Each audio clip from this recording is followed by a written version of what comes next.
বাড়ি বাড়ি পানীয় জল পৌঁছে দেওয়ার কাজ জোর কদমে করছে রাজ্য সরকার। ঠিক করা হয়েছে 2025-এর মধ্যে এই পানীয় জল সরবরাহের কাজ শেষ করা হবে।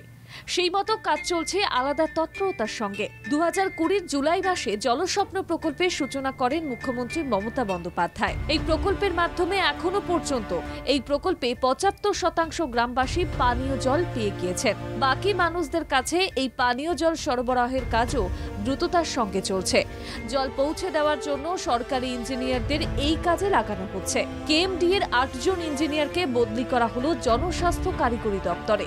একজন এক্সিকিউটিভ, 3 জন অ্যাসিস্ট্যান্ট এবং 4 জন জুনিয়র ইঞ্জিনিয়ারকে পাঠানো হয়েছে জনস্বাস্থ্য কারিগরি দপ্তরে। এদের মধ্যে 4 জন সিভিল এবং 2 জন করে ইলেকট্রিক্যাল ও মেকানিক্যাল ইঞ্জিনিয়ার রয়েছেন। মূলত প্রকল্পের কাজ 1 বছরের মধ্যে শেষ করার টার্গেট নেওয়া হয়েছে। আশা করা হচ্ছে 2025-এর মধ্যে বিনামূল্যে বাড়ি বাড়ি জল পৌঁছে দেওয়ার কাজ সম্পন্ন হবে। বিধানসভায় পরিষদীয় বৈঠকে মুখ্যমন্ত্রী মমতা বন্দ্যোপাধ্যায় জানিয়ে দেন, জল নিয়ে যেখানে যা অনিয়ম হচ্ছে তার বিরুদ্ধে ব্যবস্থা নিচ্ছে পুলিশ। তাই তিনি নির্দেশ দেন, বেআইনি জল যারা নিচ্ছে তাদের বিরুদ্ধে কড়া পদক্ষেপ গ্রহণ করতে হবে। যেভাবে পানীয় জল অপব্যবহার করা হচ্ছে রাজ্যের বিভিন্ন এলাকায়, তা নিয়ে সাধারণ মানুষকে সচেতনতার প্রসঙ্গ উত্থাপন করা হয় পরিষদীয় বৈঠকে।